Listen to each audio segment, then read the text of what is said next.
जेहेतु नुआक सरकार को आसी विशेषकर विधानसभा रूल्स एंड प्रोसीजर संपर्क में विशेष ज्ञान नथिबारु विधानसभा चलैबारे सेतेटा समर्थ होना। तेणु सरकारी दलर परम दायित्व होची विधानसभा को किभली भाव में सुरुखुरे चलेबे। से गोटे बिजनेस एडवाइजरी कमिटी गढ़ा हुए। दुख और परितापर कथा विधानसभा गतकाली ठारू आरंभ है किंतु एते पर्यंत बिजनेस एडवाइजरी कमिटी गढ़िले नहीं। कौन कौन आलोचना हम जदि केतेबेले विरोधी दल तरफ किसी अभियोग आसीबो बा सी विधानसभा रे किसी प्रदर्शन करेंगे तारे बिजनेस एडवाइजरी कमिटी बसी ताको समाधान करा जाए।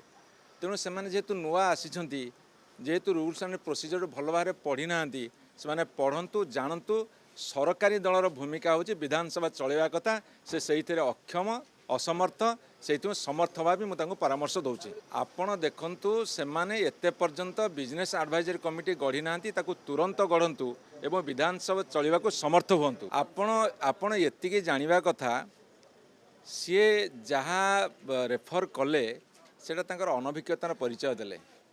विधानसभा भितर एनी प्रोसीडिंग रे एवं पार्लियामेंट एनी प्रोसीडिंग भितर मु इतिहास भितर देखिनी क्या गिरफ करा जाइछि। माने मु कौन कहबी मु बुझीपारुनी। अनभिज्ञतार परिचय दे निजको हास्यास्पद न करने को अनुरोध।